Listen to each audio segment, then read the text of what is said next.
女士们、先生们，大家好，欢迎来到第25季空中浩劫。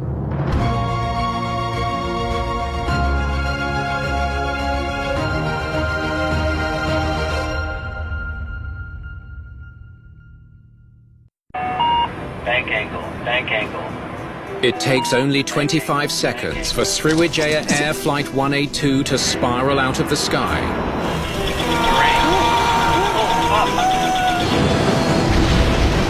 And into the Java Sea. The airplane's acceleration was nearly approaching the speed of sound on the way down. The forces just literally shattered the airplane. All 62 people on board are dead. As the investigator in charge, I have the responsibility to answer to the families what caused this accident. When investigators examine the flight data, it all started here. They discover an issue never flagged by the airline. So the system allowed a defect to slip through the cracks. Looks like it. It's actually quite startling. Whoa. I just don't understand how they could have missed that.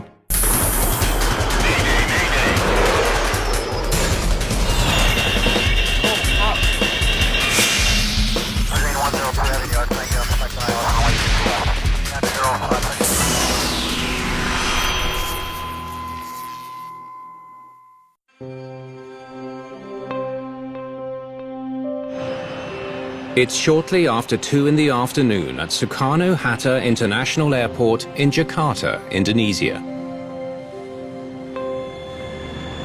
Sriwijaya Air Flight 182 is finally taxiing towards the runway. Departure was delayed almost an hour because of a monsoon. Looks like it's laying up even more. Good thing. The pilot flying today is 54-year-old Captain Afwan. 34-year-old First Officer Diego Mamahit is monitoring instruments. The captain and the first officer were both very experienced pilots.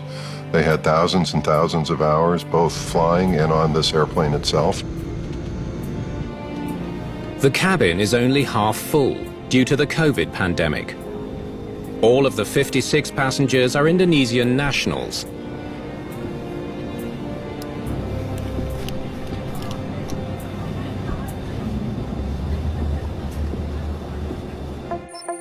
Flight 182 will turn northeast from Jakarta, fly over the Java Sea to reach its destination of Pontiana on the island of Borneo.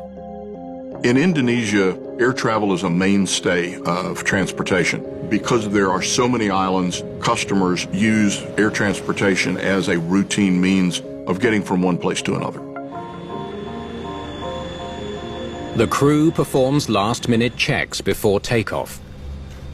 Auto throttle. Arm. Flaps. 5. Stabilizer trip. Set. They're flying a 26-year-old Boeing 737-500. In an island archipelago like Indonesia, the 737 series airplanes is perfect. It operates well on and off of shorter runways. It was built for short-haul flights. It is very common for 737s to fly 8, 10, 12 legs in a day.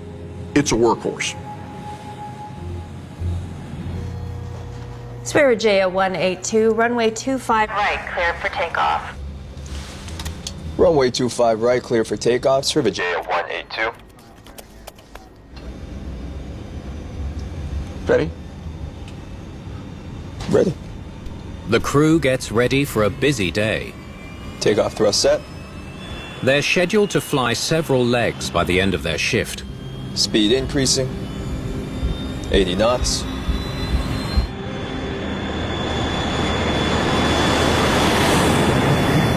V1, rotate. V2, positive brake. Gear up.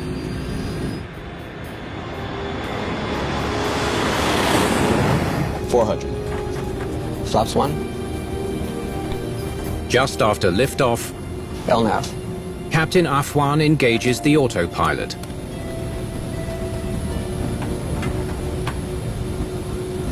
Flaps up.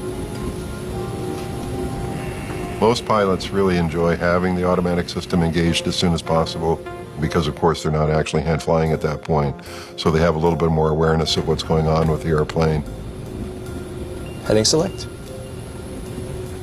2 minutes into the flight, the captain adjusts the plane's course, and the autopilot turns the plane east towards its destination.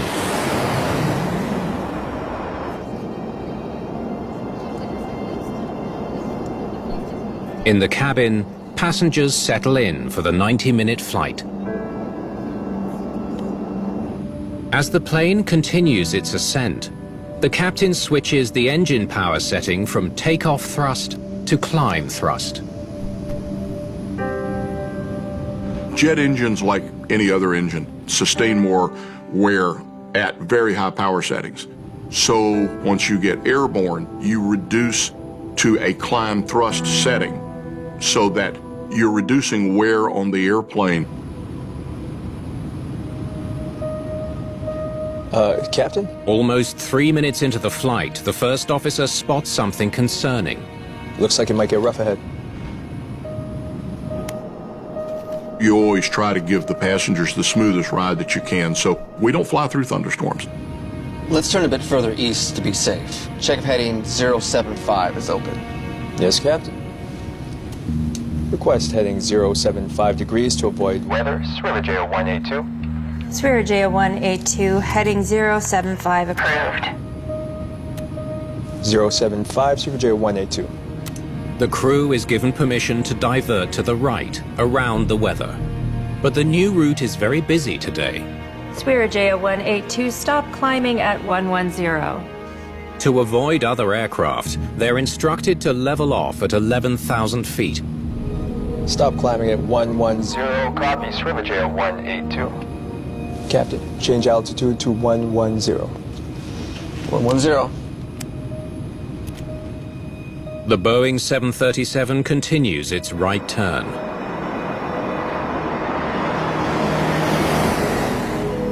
Three and a half minutes into the flight, Approach at 110.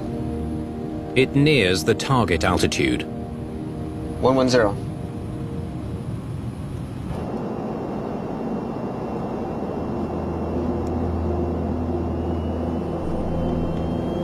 In the cabin, the passengers begin to sense the plane banking left.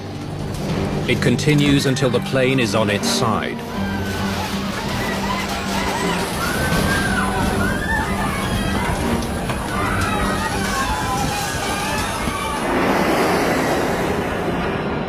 Back in Jakarta, the controller realizes Flight 182 is suddenly going off course and radios the crew. Sriwijaya 182, what's your heading? She gets no response. At that moment, Flight 182 is diving towards the Java Sea at an incredible speed.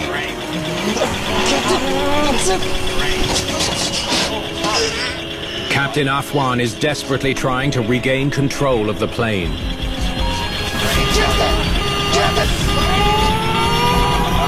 But his efforts fail.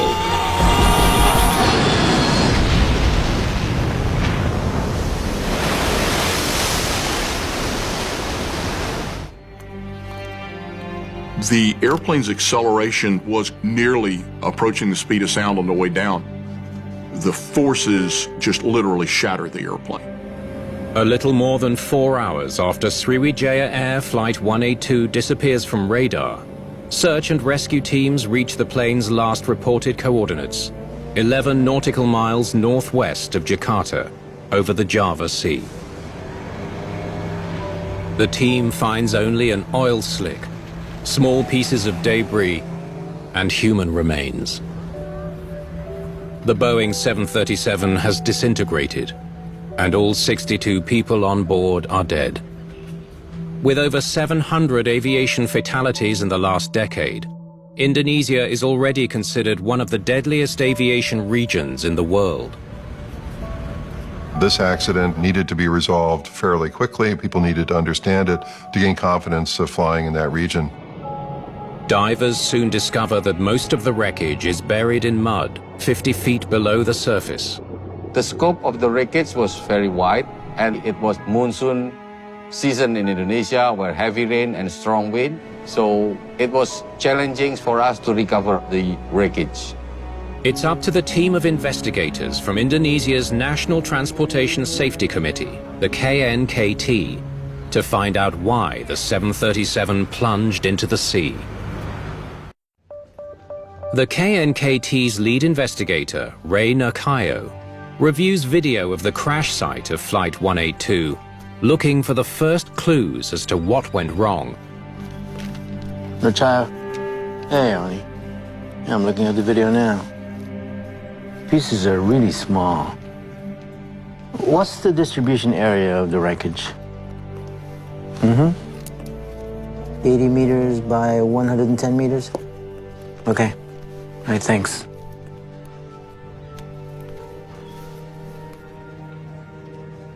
When I saw the debris, I was quite shocked.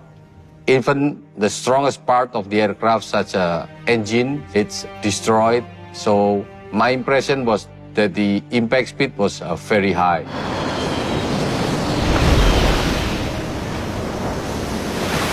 Because pieces of the plane are buried in thick mud at the bottom of the sea, it will be impossible to recover the parts that might reveal the cause of the crash. Searchers concentrate on finding the plane's 2 black boxes instead. The black box contained the information on how the aircraft was flying, how the aircraft system performs, and the conversation of the pilots in the cockpit. It will be very difficult for us to determine the cause of the accident without the black box. Okay, let's pull up the radar track. Until the black boxes are found, investigators must rely on the evidence they do have, like Flight 182's radar track.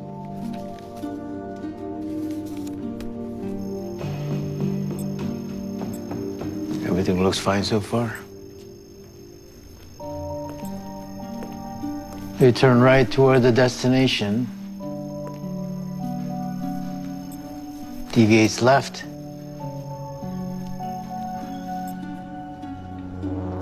And drops like a rock. Flight 182 descended more than 10,000 feet in only 25 seconds. Both pilots were experienced pilots, so to be involved in such catastrophic accidents showed that something serious happened that the pilot could not handle. So did the crew give any indication they had problems with the plane? None. Investigators contact the controller for insight. But they requested a heading change to avoid weather. Request heading 075 degrees to avoid weather. Sriwijaya 182. Sriwijaya 182, heading 075 approved. 075, Sriwijaya 182. Flying in Southeast Asia and Indonesia is always challenging. The weather is very tropical, which means that thunderstorms, monsoon rains are a matter of routine. Okay, let's see what they flew into. Did weather conditions play a role in the accident? They will pull all the meteorological data available to see if there are any external forces being applied to the airplane, such as wind shear. So this is a storm here. They examine satellite images of the weather conditions at the time of the crash. Had the flight path. They were definitely flying around the bad weather, not into it. But some cloud cover.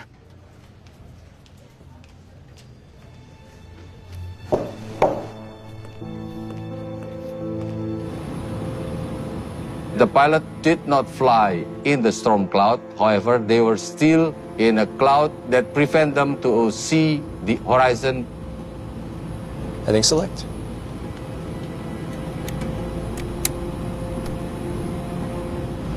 Without more evidence, it will be hard to know if the heavy clouds played a role.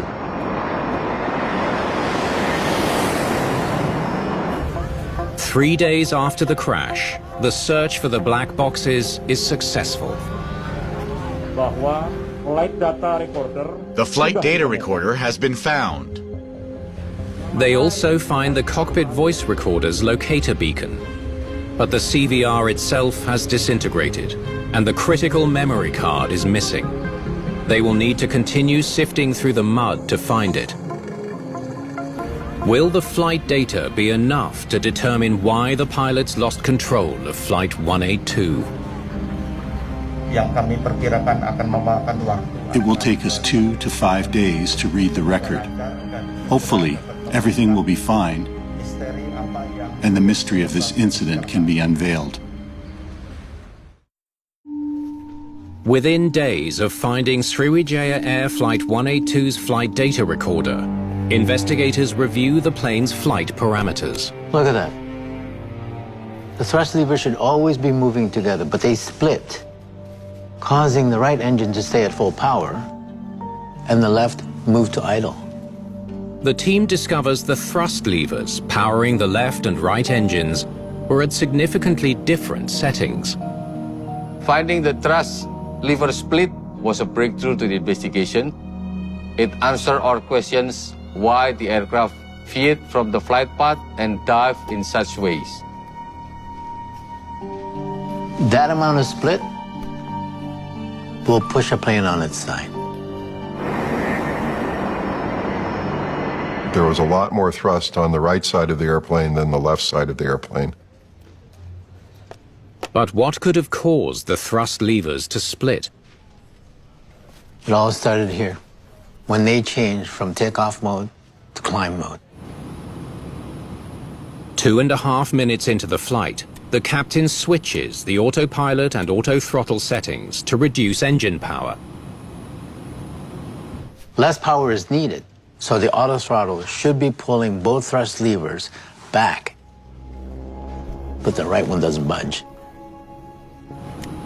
To reach the lower combined engine power, the auto-throttle pulls the left thrust lever much further back than normal to compensate for the stuck right thrust lever. Clearly, something was preventing it from coming back, whether the auto throttle was not commanding it properly, or was there something mechanical holding the throttle from not coming back? But even if the auto throttle caused an asymmetry, pilots are trained to deal with this kind of issue. During the investigation, one of our questions was why such significant differences between left and right thrust lever resulting in the catastrophic event. A minute after the split starts, the plane starts rolling left. And then it takes about 15 seconds before the pilot disengages the autopilot and takes control. That's not the only strange thing. Instead of leveling the plane, the captain turned it into a steeper left bank. Light slow. Bank angle, bank angle.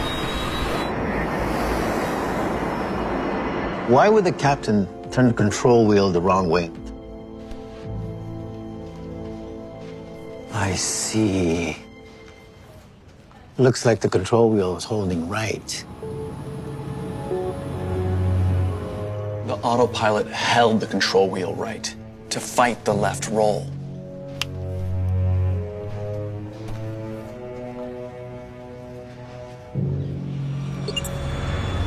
With the right engine creating more thrust, it caused the plane to bank to the left. The autopilot fought to level the plane, but it ultimately failed.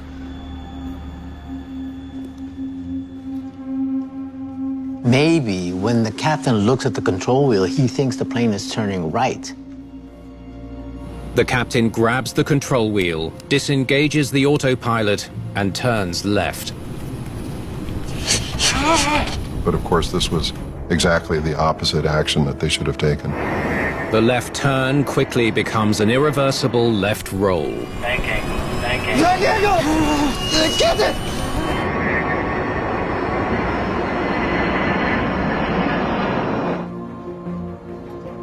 "8 seconds before plunging into the water, the captain tries to salvage the situation.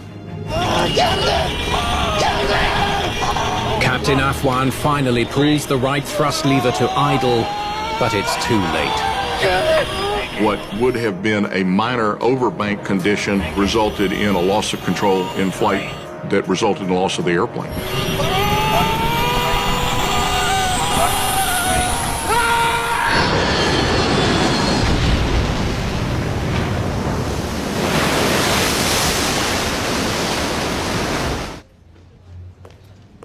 Why did the pilots end up in this situation in the first place? Investigators still need to find out what caused the right thrust lever to jam at takeoff power. But with most of the plane's wreckage still on the bottom of the sea, they'll have to look elsewhere for clues.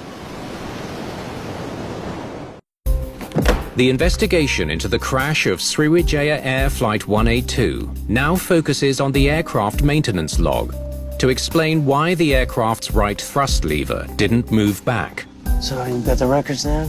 Yeah, but it's going to take a while to get through these. The records date back to 2012, the year Sriwijaya Air leased the then 18-year-old Boeing 737. Aircraft maintenance logs are a great source of history that lets you recreate the overall health of the airplane and ensure that it's being maintained correctly. After every flight, a technician checks the maintenance log. It lists issues the pilot reported during the flight and the action taken to address them.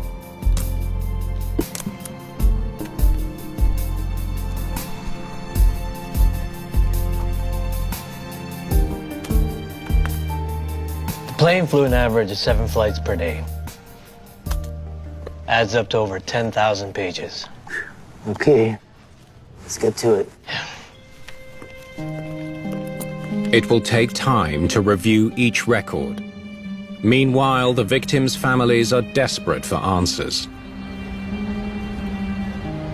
As the investigator in charge, I have the responsibility to answer to the families and the public what caused this accident. Such tragic accidents need a good explanation for the family to understand why they lost their loved ones. We found something.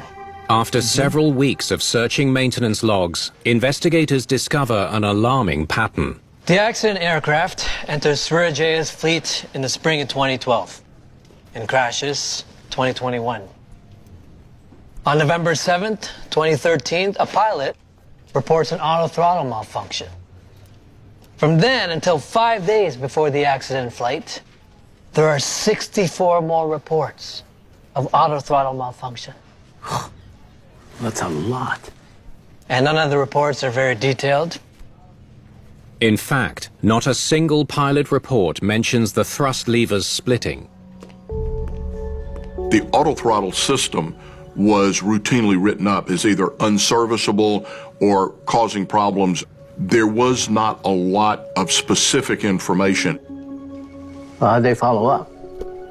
They tried a number of things. Most of the time, they only cleaned the connectors on the auto throttle computer, checked the computer systems, the bare minimum. When maintenance gets back a report that the autothrottle malfunctioned, their first action is to verify if the computing system is working or not. To do that, technicians disconnect the autothrottle computers from the system, clean the electrical connectors, and then reattach them.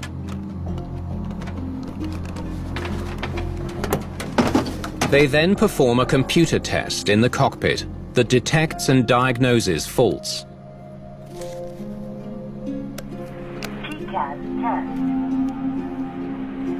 So they'd clean the connectors, do a test, get a no faults result, and consider the case closed. But the auto throttle problems kept on happening. The quick fix work, such as cleaning and reconnecting, is not the correct action for the problem. The line maintenance engineer should go to the next step to fix the problem. Did they try anything else? Yes.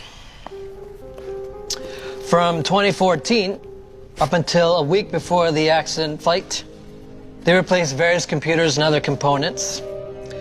And then they would do the same test. get a no faults report, and put the plane back in service. Only for the same auto throttle problem to pop up again within a few weeks or less. So why wasn't the computer test catching the problem? Because the test has limits. The post-maintenance test only checked the auto-throttle system's computers and power supply. It wasn't capable of finding any faults in the auto throttle mechanical systems, like the cables to the engines. They were doing what I would consider limited troubleshooting. They were utilizing the flight management computer, but interrogating a very small portion of the system.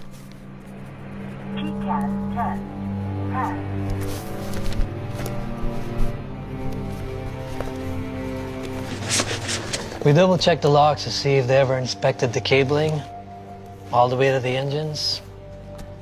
And? They never did. Was there a persistent mechanical malfunction that Sriwijaya's maintenance department failed to detect? With much of Flight 182's shattered wreckage still sitting on the floor of the Java Sea, the Indonesian investigators come up with a novel way of finding the answer. Does Sriwijaya have any other 737-500s like this one? Let me check.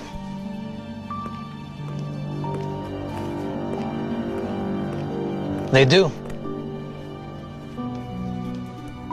Same age, entered the fleet, same time. Let's check its logs and see if it's plagued with similar issues. Could the examination of a similar Sriwijaya plane explain why Flight 182's right thrust lever jammed? Investigators turned their attention to another 737-500 under maintenance in Sriwijaya Air's fleet to understand why the right thrust lever of Flight 182 might have jammed. Well, we can't recreate the computer test, but we can still check out the thrust lever.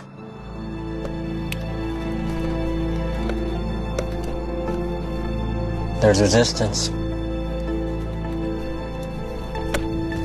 Ketika kita tahu bahwa thrust lever, When we know that it's hard to move the thrust lever, that means there's an obstacle or friction on the cables. friksi pada kabel tersebut. Okay, let's see what's going on. The investigators check the inner workings of the throttle assembly. Whoa. Been a while since anyone cleaned this out, if ever. Let's check the condition of the cables. Looking at the thrust lever mechanisms in one particular area is not enough. You have to look at where it's originating from and where it's going to, in this case, from the flight deck into the engine. Pass that up here. They examine the cables running down from the cockpit and through the equipment bay to see if they can find something that could cause thrust levers to jam. When you're in the electronic and equipment bay, you're doing two things. You're visually inspecting, and you're also feeling for anything that could be binding or sticky. Check out the dried lubricant. Add some dirt and some rust. That's a recipe for cable binding.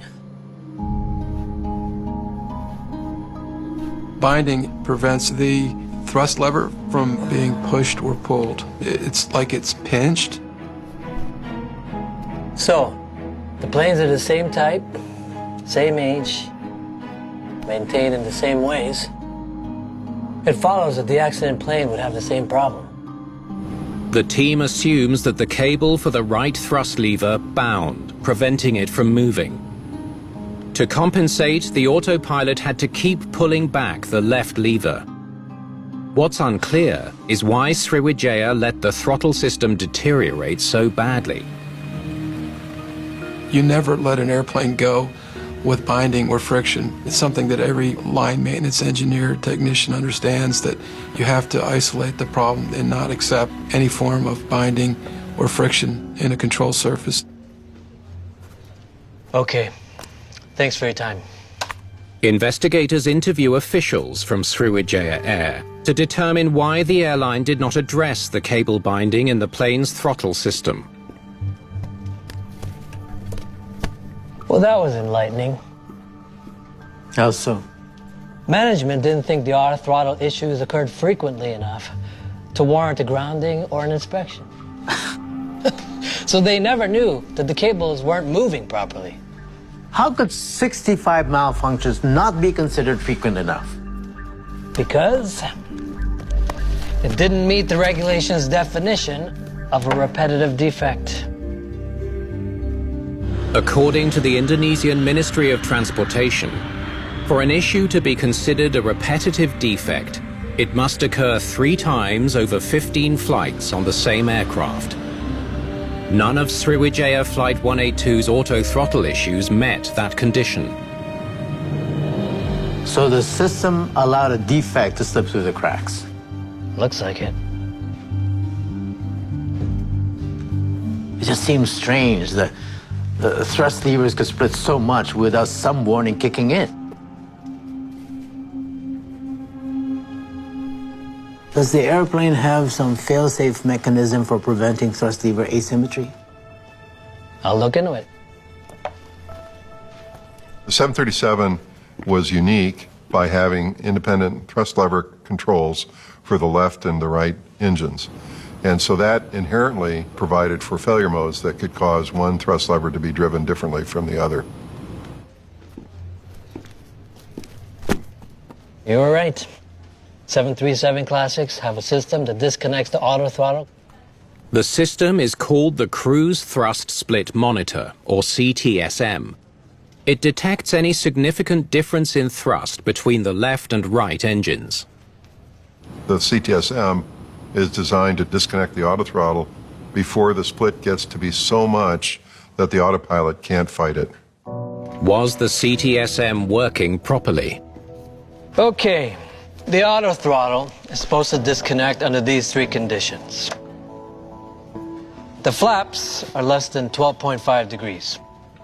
The difference in power between the 2 engines is at least 700 pounds, and either spoiler is extended more than 2.5 degrees for more than 1.5 seconds. Flight spoilers are surfaces on the wings that work in tandem with the ailerons to control an airplane's bank. Did Flight 182's flight parameters meet the conditions to automatically disconnect the autothrottle? Okay, so their flaps were at 0. Condition 1 met. And the difference in power between the engines hit 700 pounds early in the flight. Condition 2 met. The spoiler hit 2.5 degrees for 1.5 seconds here. Condition 3 met. Except the auto throttle disengages 30 seconds after the spoilers met their condition. Investigators now know the CTSM, the plane's last line of defense against the thrust asymmetry, activated too late. The CTSM should have disconnected the autopilot and the autothrottle.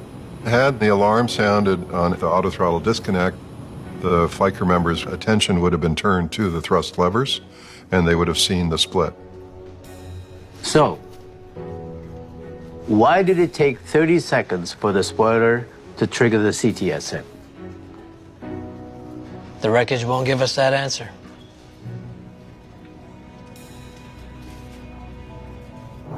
Even though the debris at the bottom of the sea could not tell us about the flash spoiler, we tried to find the evidence somewhere else. Investigators searched the maintenance records of the crashed 737 for evidence that would explain why the spoiler malfunctioned. Anything? Nothing. And it looks like there was no requirement to check it. We found that there was no instruction from the aircraft manufacturer to inspect the flash spoiler system unless there was an abnormality. As a result, the investigators have no way to determine what exactly caused the critical 30-second delay. Here's the thing. Even though the auto throttle disengaged 30 seconds later than it should have, it doesn't explain why the pilots never caught the thrust asymmetry in the first place. We need that CVR. Hearing what happened inside the cockpit may be the only way to explain why the crew was late responding to the split thrust. Nearly 3 months after the accident, the investigation gets a big break. Divers find the memory card from Sriwijaya Air Flight 182's cockpit voice recorder.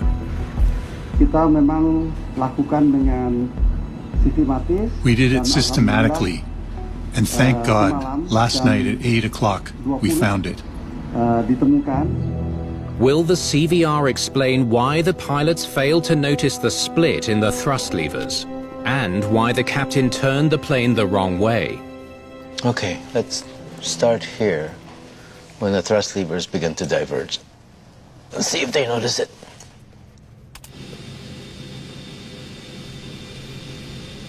Request heading change to 075 degrees to avoid weather.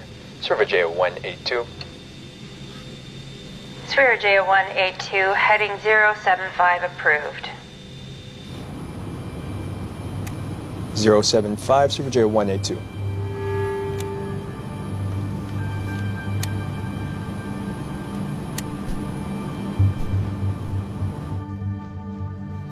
Approach at 110. 110. Not a word about the thrust levers. So now, the plane is starting to roll left. It's what the investigators don't hear that stands out.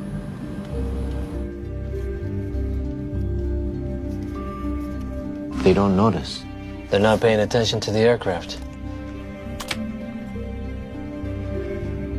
This is the time when the pilot should have time to monitor the aircraft. The FDR shows the pilots had several indications that things were going wrong on Flight 182. If they had monitored their primary flight display, they would have noticed that they were in a left bank instead of a right one. If they had looked at the control column, they would have seen that it didn't return to center after commanding the right turn. And most importantly, if they had checked their thrust levers, they would have realized that they were split. These are three major breakdowns in the way the airplane is supposed to be operating, any one of which should have drawn the attention of either flight crew member.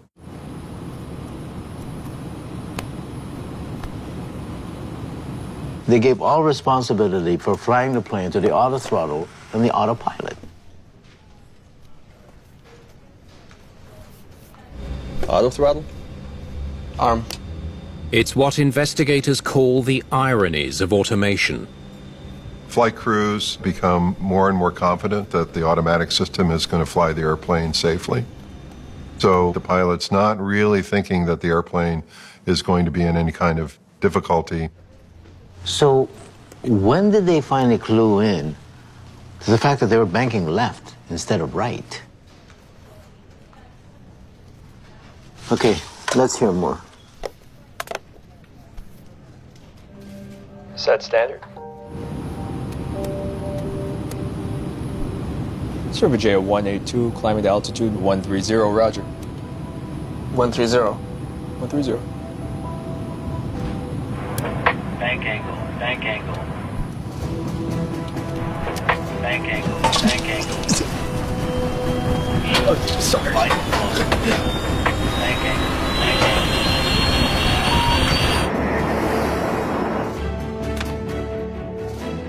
They seem confused. They're totally unaware of their situation. Because they're flying in clouds but not looking at the instruments, it's the bank angle warning that clues them in.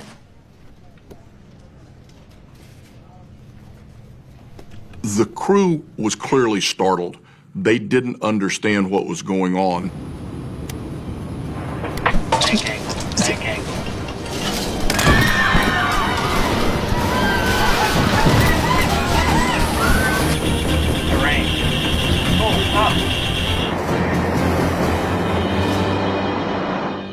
Well, the captain hears the bank angle warning, looks at his control wheel, sees it deflected right, then turns it left, making the situation worse. Did the first officer provide any assistance to the captain?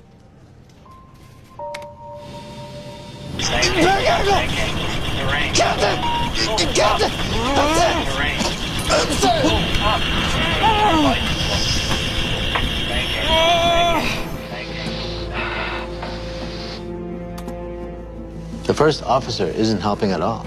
He's completely forgotten all his procedures. The co-pilot did not provide significant information to the captain. The aircraft attitude, whether at left or right, or pitching down or pitching up, as described in the procedures. Even after the auto throttle disengages, it still takes the captain 10 seconds to bring the right thrust lever back to idle. If the auto throttle disengaging doesn't prompt him to do that, what does? It was the overspeed warning. 15 seconds into the dive, the plane is accelerating to near the speed of sound. It's on the verge of breaking up, so the cockpit's overspeed warning sounds. With the overspeed condition, that's when he finally realizes that both engines need to be at idle, and they make that correction. He finally corrects the asymmetry. It's too little, too late. If the aircraft flying higher, maybe 30,000 feet, the aircraft might have recovered.